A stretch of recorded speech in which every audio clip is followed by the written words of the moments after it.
Have you ever looked at a photo and thought, why does this person's photo work so well, but mine doesn't? Well, in this video, I'm going to show you exactly how I composed these images, breaking down every decision I made, from leaving space around objects to placing elements near the edge of the frame without disturbing the balance of the image. You'll see why composition isn't just about rules. It's about applying a small number of fundamental techniques to create a visually striking photograph that works for every composition and every genre of photography. But I'm not just here to show you what works. I'll also share an image that I took that didn't work, and I'll be explaining exactly why it didn't work so that you can avoid the same mistakes. And stick around until the end, where I'll reveal a powerful composition technique used by Hollywood filmmakers, one that you can easily apply to your own photography for more dramatic results. My name's Tony Eveling, I'm a landscape photographer from the UK, and if you enjoy this video, then please hit the like button, as it really helps more people to discover the channel. And don't forget to subscribe and click that notification bell so that you never miss a new video. Every photo that I take starts with a moment of inspiration, and a moment of inspiration is triggered because of the arrangement of objects that will appear in the scene in front of me. So what are the compelling elements of that scene? In this photo, you can see the beach in the bottom half of the photo, and you've got those patterns made by those puddles that are created as the tide goes out from the beach. So you've got this pattern of lines that go into the photo, and that mist in the distance creating that feeling of depth. And that acts as a kind of leading line, if you like, that draws the eye into the photo. Then you've got that horizon along the middle section of the image, with the church on the left hand side that fades into the distance as that mist takes over, and again that draws the viewer in because it creates a feeling of depth. And then you've got that dawn sky, that lovely rich orange light that is reflected in the water on the beach as well. And so all of that combined created that intuitive moment. And when you have that intuitive moment, you've got to decide what is the subject of the photo. That's one of the most important parts of composing an image. You have to have a subject for every photo you take. And for me, the subject is the church on the left-hand side. And the reason why that's the subject is because that's where I want the viewer's eye to go to when viewing the photo for the first time. And that process must be distraction-free. So every object in an image has to be instantly recognizable to the viewer in order for that object to have maximum impact, and also so that that object doesn't jar with the viewer. So in the case of the church on the left-hand side, that's a silhouette on the horizon. So that has to be depicted big enough in the frame for it to attract your attention to it. And yet at the same time, I need enough of that expanse of beach and the effect of that mist in the distance creating that depth. I want all of that in the frame as well. And that determines the focal length that I use to take the photo. And then that church has to be instantly recognizable. And then it has to have space around it so that there aren't any distractions around that subject. And that will create the least jarring photo possible with the greatest visual effect.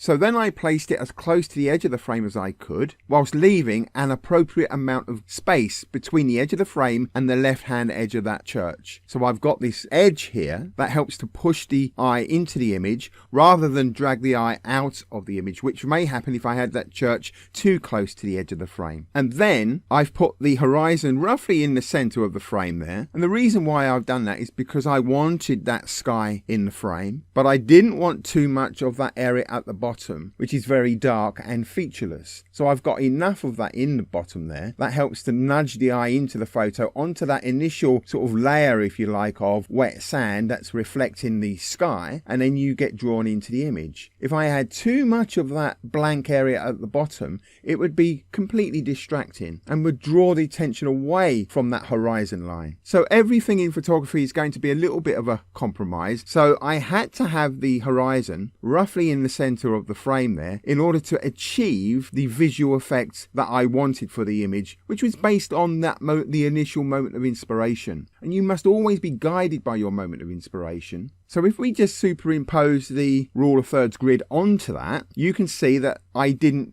apply the rule of thirds in any way to this image. The horizon is not on one of those horizontal lines. The subject, being the church, is not on an intersection, but the image still works. I've got asymmetry in this image because the left-hand side of the photo is different to the right-hand side of the photo, and there is nothing of interest to the left of that church. So my moment of inspiration concentrated only in this area here, to the right of the church. So what you could do is to have placed the church on one of those intersections and then adjusted accordingly, because I think it should be fairly obvious that if you put the church on one of those intersections, there would be, this area here would just be wasted space. There would be a huge area in the image of wasted space to the left of the church and not enough of this interesting area to the right of the church. Well, that's why I put the church so far over to the left. So that is how I composed the image when I was out there taking the photo, and that took just a few seconds to achieve. But I know what you're now thinking. You're thinking, how do you know when to do all of these things when you're in a different location, somewhere in the world, full of different objects that need to be placed in the same way that I've described? Well, that's a great question, and it's also an easy one for me to answer, because when you have that moment of inspiration, you're having it because you are being triggered, and that trigger goes off when the objects in front of you are already placed in the correct position. They are already there, and that's the beauty of the moment of inspiration, that inspired moment, because the subject will already be there, in situ, and the important objects will already be there, with space already around them. You just need to work out what section of the scene in front of you is creating that trigger. Is it all of this, or zoomed in? Is it over there, or here, or over there? And then, when you've worked that out, you can refine the composition by being consciously aware of these techniques described in this video. And please go and check out my 4-video playlist on YouTube that goes through these techniques in more detail. A kind of complete course, if you like, in less than an hour. So if you want to know more about all of this, just check out the description below for that link. So let's move on to the next image. This image is all about that tight mesh of branches that you can see. And that was that moment of inspiration. I love that tightly woven mesh of branches all tangled up and creating shapes and colours and shades, and that meant cropping right into the scene and cutting out the sky and cutting out the ground so that all we get are branches and leaves. And again, the subject of this photo is that tree that you can see there, and those branches that stretch out either side of that tree, that little explosion of branches that you can see. And then I placed this outer branch just inside that right hand side frame there, and then that allows the left side of that tree to spray right out on the left hand side of the photo. And then the other two main objects in this photo are the branches down in the bottom right corner, and then those brown dead leaves on those trees to the bottom left. So there's 3 main objects here. Those leaves, those brown leaves on the bottom left, those branches in the bottom right, and then that tree, which is the subject of the photo. So let's just zoom right out and have a look at the scene as I came across it initially. And you can see in this wider scene, which is still quite a small crop of the scene that I could see when I was there, but that area here was my moment of inspiration. I instantly saw that tightly woven mesh of branches. I saw that main tree in the center there set against the slightly lighter background, and that set off those branches, and all of that created my moment of inspiration. Because this photo is of those branches, I had to get rid of the path in the foreground, to get rid of the ground altogether, cut that tree halfway down the tree trunk, and then cut out all of the sky, and that gave me this photo. So it's a very simple photo, but I love photographs like this because you can just explore them forever. And I just love that mesh of branches that spray out from that tree. And then if we just have a look at the rule of thirds here, so the rule of thirds has kind of worked. But the reason why I placed that tree in that position 1/3 into that image is, if we just get rid of the grid again, is because this right hand side branch goes all the way up to that top right hand corner. And that is what helps helped me to position that tree in the frame. And it just so happened that when you put a rule of thirds grid on it, it exactly matches where that tree is positioned. And then again, that came from this scene in front of me. So you can see my moment of inspiration there. And it was a genuine intuitive moment. So that's a really interesting photo where you get rid of the sky, you get rid of the footpath, you get rid of the ground, you chop that tree in half, and you're allowing all these objects to leave the frame in order to help concentrate the eye onto that subject and onto all that detail. So in some ways, this is quite a minimalist shot because I've gotten rid of so many of the elements in the scene in front of me. But at the same time, it's a really busy scene because of that pattern. But again, you can see those principles of composition, leaving space around objects, that everything in your photo is an object that has to be placed in the frame, that objects can leave the frame as long as the eye doesn't get dragged out towards the edge of the frame and want to look out of the frame. And so all of those principles of good composition are present in this scene.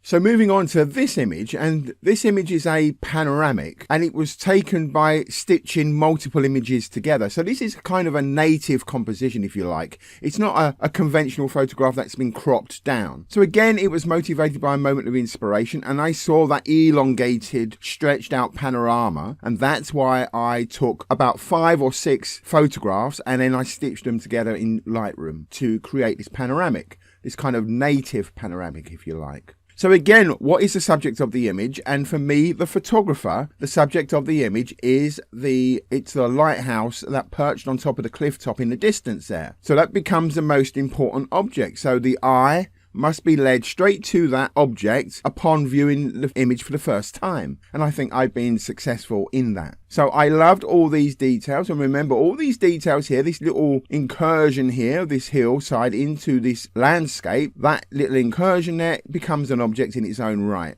This area here becomes an object in its own right, and then it gets much lighter and brighter over here. So this is, again, another object in its own right, and they all have to be placed in the scene. In the foreground, I've got these sheep grazing on that brow of a hill. So that brow of a hill, there's just enough of that brow in there that it helps to nudge the eye into the photograph, and then hopefully onto this darker area of the image where you can see that lighthouse perched on top of the cliff. And if we just look at the rule of thirds grid here, place that on the image, you can see that the subject does not conform to the rule of thirds. It's not on an intersection, but it is off center. So if you start by placing objects on those intersections, but then be guided by that moment of inspiration, be careful of objects over here and over here, that you don't leave them out if they're important to your intuitive moment. And then you could say that the horizon's on the rule of thirds, roughly speaking, but it's not really because it's at an angle and it kind of crosses over that line. But here's an interesting thing. Here is the original image, and here's another image that I took of the same area, and I achieved this in exactly the same way. This is a multiple image stitched panorama,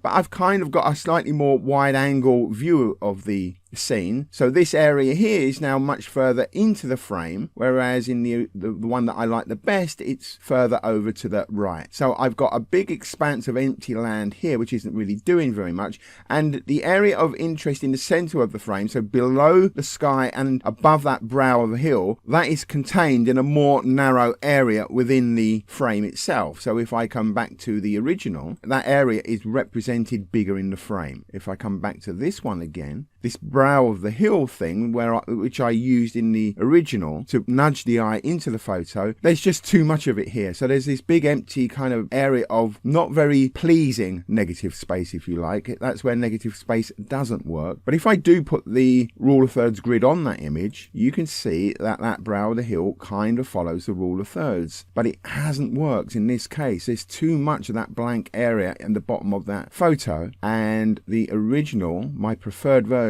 is much more engaging because that brow of the hill area gently lifts the eye into the photo and onto the area of interest. And then I've got just the right amount of sky, because what the sky does in this photo is that it defines the outline of that cliff top. So we get a nice crisp edge, and that helps to define the lighthouse, which is the subject of my image. So there are some elements that you could say do use the rule of thirds, although I didn't apply it. And then we have this alternative version where this brow of the hill in the foreground takes up far too much space, but it does conform more to the rule of thirds, but it hasn't worked in this case. And again, everything in your photo must be considered to be an object. So you've got a group of sheep here, a sheep there, a group of sheep here. That group balances out this group. This area is significantly lighter than this area, and that helps draw the eye into that subject area. And there's just enough amount of sky to help push the eye into the image and onto that very well defined cliff top skyline. Okay, so I really love images like this because you've got scale built in there, you've got these heavy clouds that provide that rooftop above the sky, and you get that really closed in claustrophobic feeling that this storm is brewing, and I just love this photograph. So the subject of the image are those wind turbines at the bottom of the frame. And I've chosen this image because I just want to explain a kind of little compositional technique here.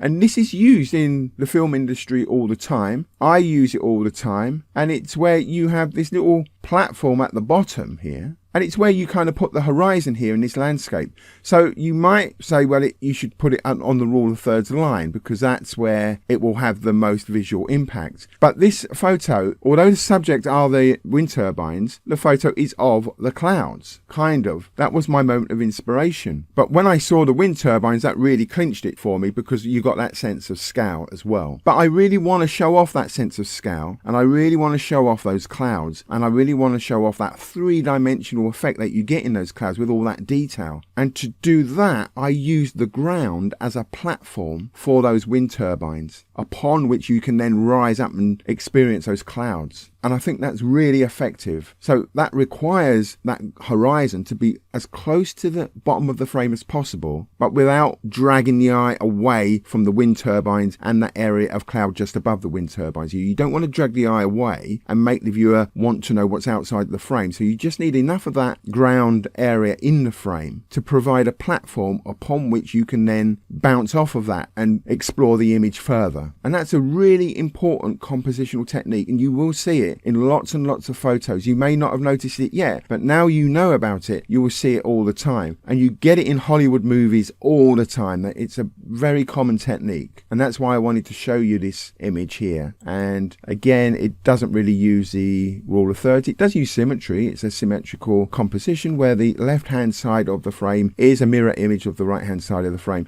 Slightly distracting piece of wheat in the bottom right corner. And I can just get rid of that in Lightroom if I want to, but I've left it in for this example. Okay, now we've got one final image here that didn't work, and let's explore that. So this is a photo that hasn't worked compositionally, or it's visually very weak at least. And so I took this photo just kind of as an example. I was there during the day and I was just snapping away without any thought to composition because I wasn't getting any of those intuitive moments. But I take these kind of example images, if you like, so that I can go back on my computer, have a look at what I've taken, and maybe I might want to come back when the lighting conditions are different or something like that. Anyway, this photo was never meant to be a masterpiece. It was just one of those example photos. It was not inspired by a moment of inspiration. There's no intuitive moment here. So why doesn't it work? So we've got these leading lines from this river that go up into that top section of the photo, and that's actually not too bad, that green area at the top there, because it helps to push the eye into the photo. And if I was to determine what the subject would be, it would be where the eye would naturally go to when viewing the image for the first time. So the eye tends to follow leading lines. So that would be where the subject was meant to be. But then you've got this blob of a tree on the right hand side, and that takes attention away, and it hasn't got enough detail in it for us to be kind of comfortable looking at it. It's got a lot of interesting detail, but it's just too dark in this particular composition. And then you've got the rocks and stones in that water, and they don't really provide any kind of narrative for the photo. They are just there, and they don't lead you in particularly, and they don't really attract your attention. They're kind of randomly placed, and I haven't framed them in any particular way. And then the flow of water is very still. There's hardly any, if any, flow of water. So I don't get any sense of movement there either. The branches at the top, the greenery is overexposed, that tree on the right is underexposed, so you've got all these competing elements that don't quite work. And so when you put them with all of these photos, you get something that just doesn't work. And I wanted to use this photo as an example because this was not inspired by an intuitive moment. I didn't have an intuitive moment when I took this photo. There was nothing there, and it was just an example photo for me maybe to come back here later when the lighting conditions were different. And so I hope that you can see the differences between this photo and all of the other photos that I've used in this video. And if you want to know more about the moment of inspiration that I've mentioned so often in this video, and what I consider to be the most important rule or technique in photography, then you need to watch this video right here.